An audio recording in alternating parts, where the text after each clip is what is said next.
Hi, welcome. My name is Alan Davis. I'm the product manager here at Ingage, and with me is Kyle Sellers, and we're here to have a little conversation about Engage's price toolkit.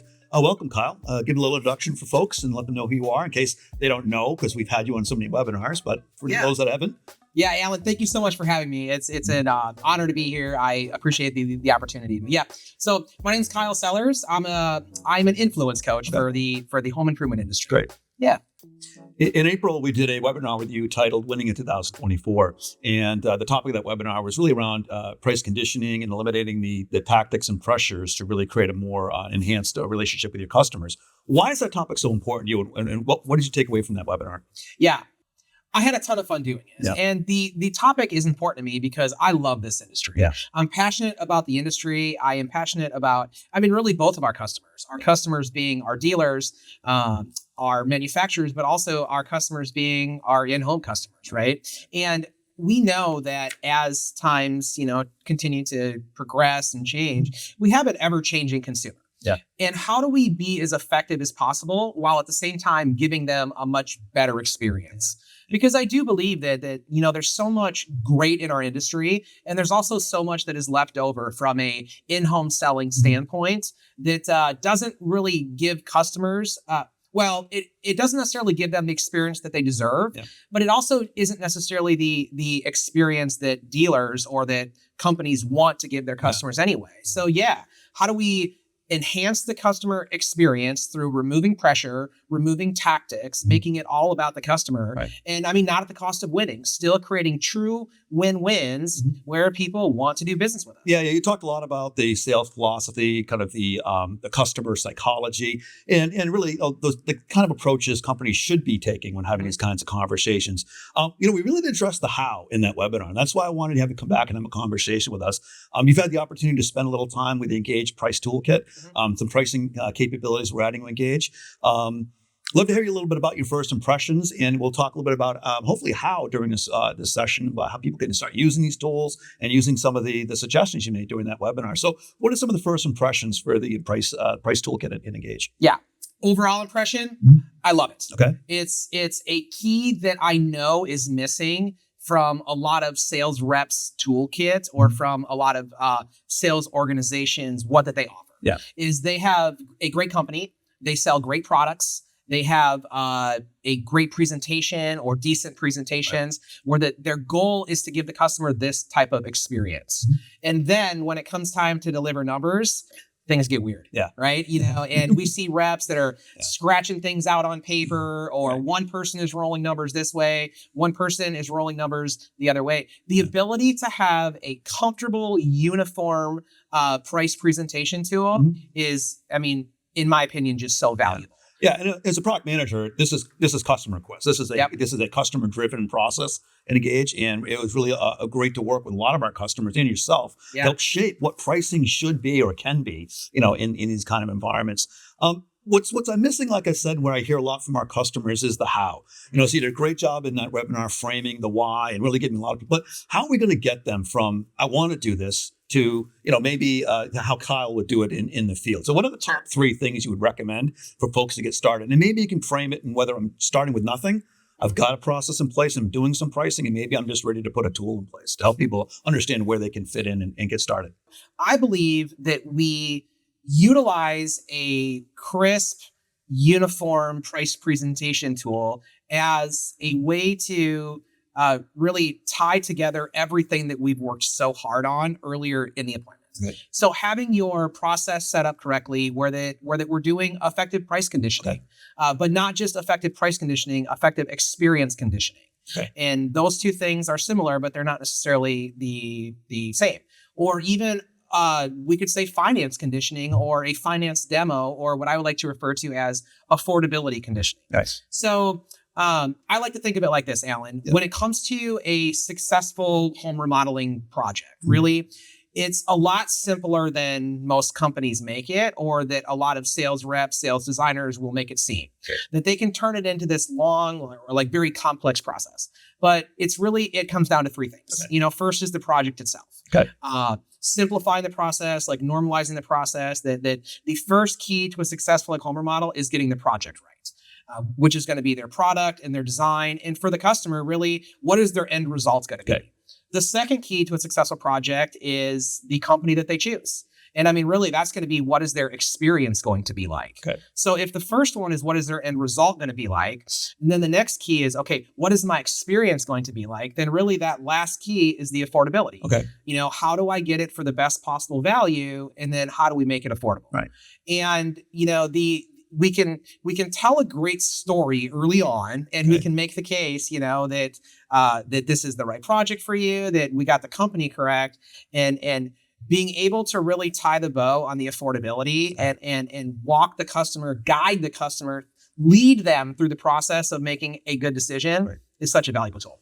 So to get started, though, it sounded what I heard takeaway is I got to have a process. So if I don't have a process, don't even think about getting into price conditioning, price conversations until you're really thinking about how you're going to, build that project out and have a process to be able to align with that customer's needs and their values in a lot of ways too. Right. Second thing then is really to really then be able to present that in an effective way, independent again of price. We're not even talking about price because we have to talk about the value, connect with the customer. And to your point, you mentioned earlier that experience conditioning. And we'll talk a little bit later in the conversation about experience conditioning, but those are important parts of it. Leading up to, you just can't drop a tool in and expect it to solve the problems for you. It sounds like, is that? So there's front end work to be done, and your suggestion is to really start with that process, make sure you've refined it, simplify it. And it sounds like you recommend a lot of cases where it's overcomplicated. So if you're going to bring something like a price conditioning, experience conditioning, price tools in you, but let's evaluate the whole process to make sure the whole process fits, not just dropping any tool as a stopgap. Make sense? Yeah. It goes both ways, right? How do we take a price presentation tool and how do we set it up earlier on in our process so that this all makes sense? But then it's also the other way is we have these earlier pieces of our process. Well, how do we tie that together and with a crisp price presentation tool so that, normalizing the process for the homeowners, really making it all make sense together. So what resources are out there, Kyle, that you think could be helpful for folks? What I hear a lot from our customers when I talk to them, I think this is great, Alan. I love what you're saying. I can visualize this, but I just don't know how to get started. I need some help. Maybe it's the process. What's out there that you know of that we can recommend to people to help them at least incorporate some of these kind of tactics and capabilities into their process?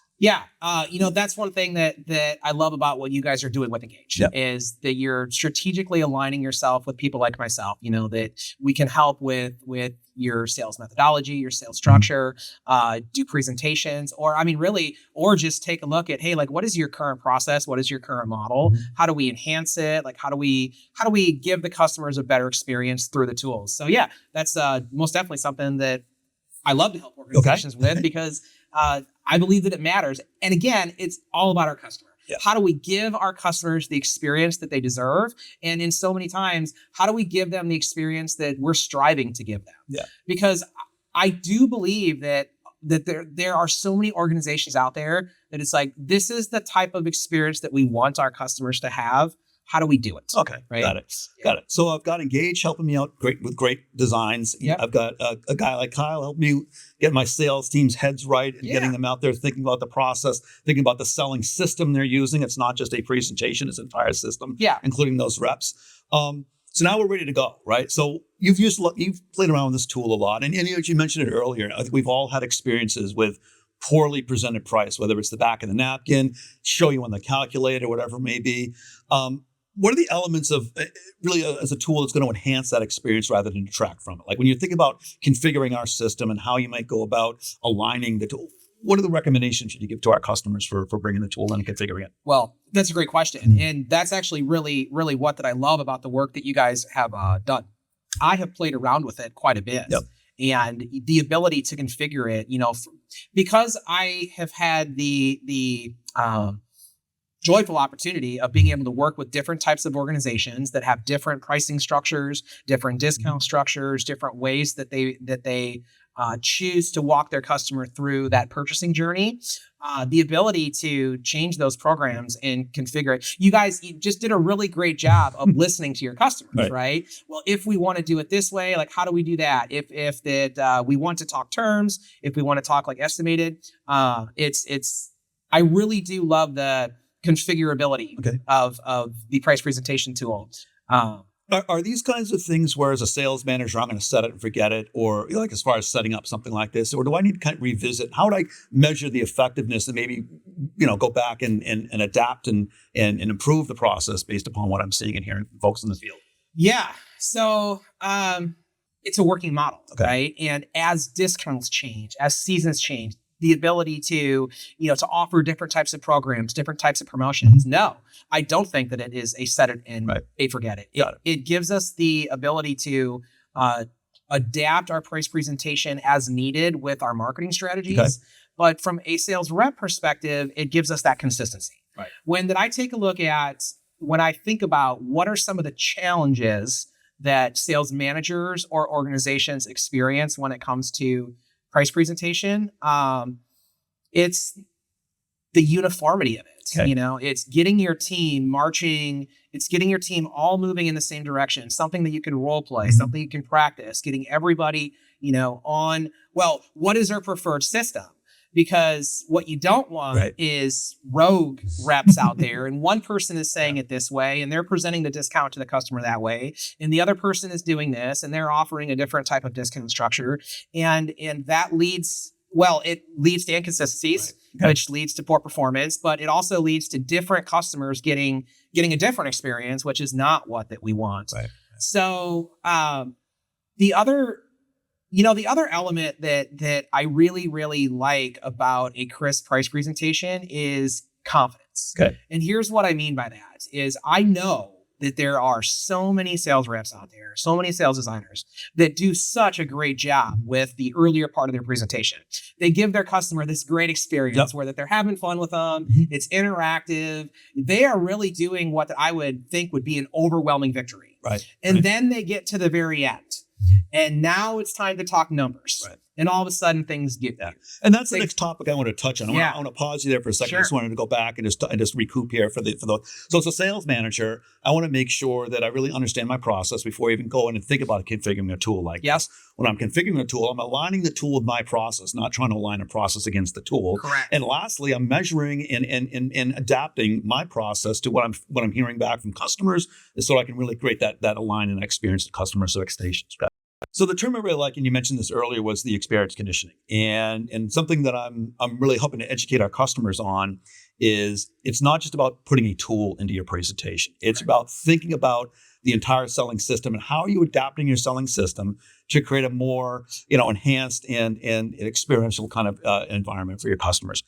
How do we now modify our selling system? And more importantly, how do I adapt my presentation and my field reps to be able to start using a pricing tool, bookending it with the kinds of tools and techniques that you talked about in the webinar, and then really that are summed up to that experience condition? Yeah. I think it's taking a look at your current model, your current system, and it is analyzing it through the lens of, do we need to redo it or rework it or go with something different, or do we just need to adapt it and enhance it?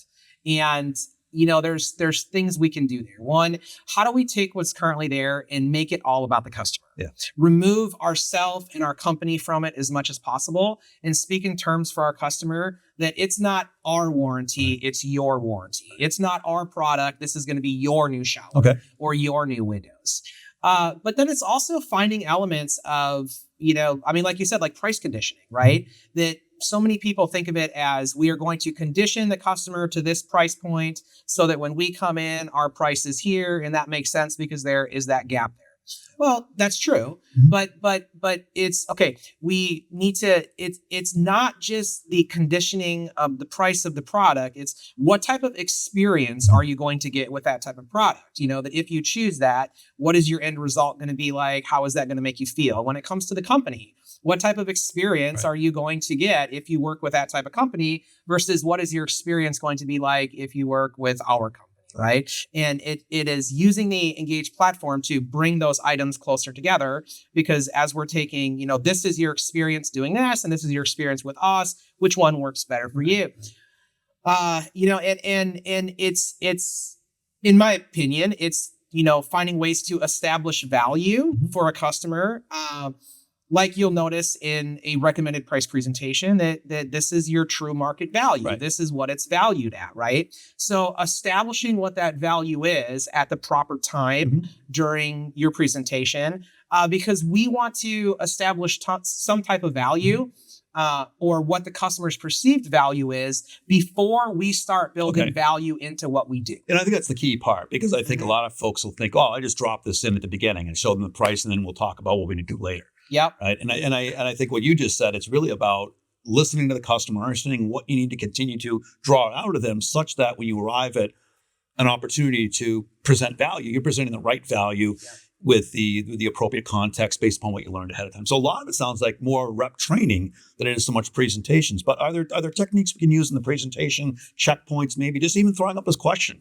What do you think? Sometimes, I mean, I hear you say this sometimes, that maybe even just adding some slides or some parts of the presentation to like checkpoint these things. Is that a recommendation we could go with? Or for sure. Yeah. Right. Okay. It's implementing the correct pages at the correct time. Okay. Leading the customer through the process of making a smart buying decision for their home. Yeah. Because we know that purchasing a home improvement project is different than purchasing most things.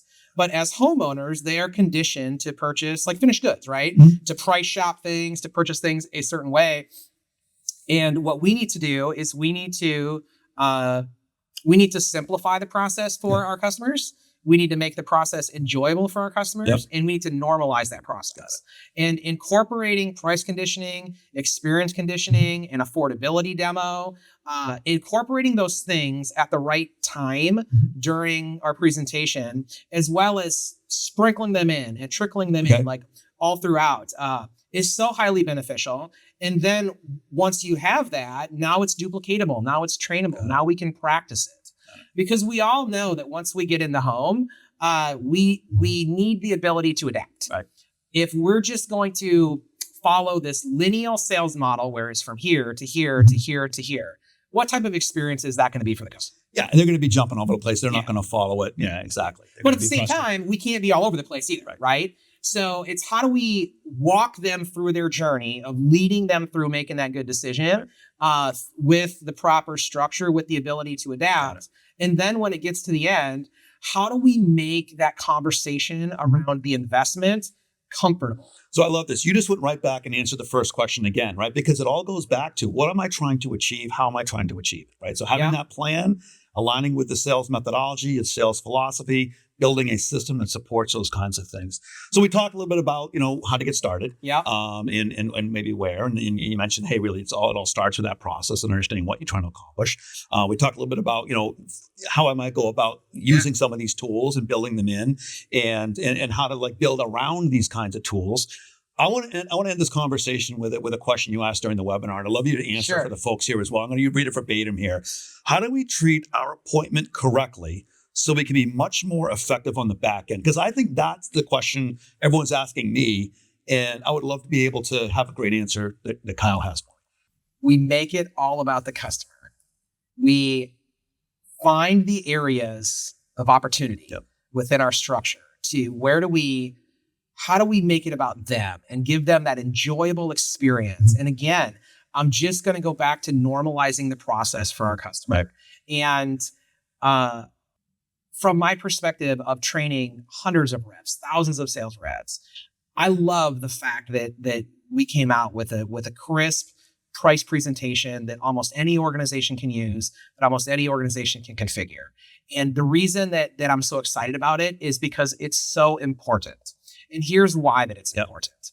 I've interviewed so many different sales reps, and here's what people are uncomfortable talking finances. Okay. Just people in nature, like as humans, when it comes to talking numbers, when it comes to talking the investment, when it comes to talking money, people get squirmy, people get uncomfortable. And even sales reps, even people so for example, interviewing, like I mentioned, that I've interviewed thousands, right? And you're interviewing this sales rep. And then when it comes time to talk about compensation, to talk about money, it's like, well, how much are you hoping to make? And it's like, things start to get squirmy, right? And this is a person that sells for a career. Even sales reps, when it comes time to start talking numbers, things can get uncomfortable. Right. That's the time to being able to give them that structure, that process that makes it normal, you have this comfortable period because it doesn't have to be that way. Having a conversation, like if you've truly done your job, if you've given them that ultimate design experience where they love your product. Yes, there's other products out there that they could use, but you've made the case as why it makes sense to use your product. They love the design that they've come up with today. There's other ways to do it, but they do like the design. And they also love the company, right? They would like to choose your company. We've talked about pricing. We've talked about general numbers. And although they know that it's probably going to be outside of what they wanted to spend, we've made the case that it would make sense to invest more now and do it right the first time so that you can truly get everything that's important to you, but get it at the best possible value. Having that, now giving them the tool where they can confidently and comfortably roll out numbers, talk about the investment, and really get into a true conversation of problem solving. And let me fight for you. Let me work with you. Doing that in a structured standpoint is so valuable for the rep, and it is such a better experience for your customer because your customer won't feel that pressure of, is this right? Is this not right? You're simplifying it for them. You're normalizing it for them. Yeah, and that's really why we're here having this conversation, because our customers, we're trying to answer the same question. How can I do that? How can the price conversation be beneficial, easy, and enjoyable in the sense that, because the hard part up front, it should be, to your point, problem solving, getting together. We've already made the decision. To move forward. It's a matter of just affordability and what makes sense. And that's a cool thing because you're happy. We're on both sides. I got a great partner I'm working with from a customer perspective. I've got a great customer I'm working with from the company's perspective. And it's just a matter of just, having an easy conversation, hopefully, over the last piece of it, right? So well, I appreciate the time, Kyle. I think it's really helpful for our entire group of customers to hear this. And I think I'm really excited about some of the new things we're coming out with. And that's really helpful to help you put it in perspective for us. Any final words you'd like to get in before we wrap things up? Great job. Truly, it's so nice to be able to partner up with an organization that understands the industry, that's listening to their customers and listening to their customers and doing everything we can do to make a better experience. That's my final thought is, keep up the great work. Keep giving us tools like this to make us better at what we do and make the experience more enjoyable. Thank you, Kyle. This has been a really great conversation. I know our customers are going to love listening to it. For more information about the Ingage PriceKit, please reach out to your customer service representative, or there's going to be some great new YouTube videos our training group has been working on as well. Some of those are featuring Kyle and some live mock-ups showing how this tool can be used. So thanks a lot for listening and have a great day.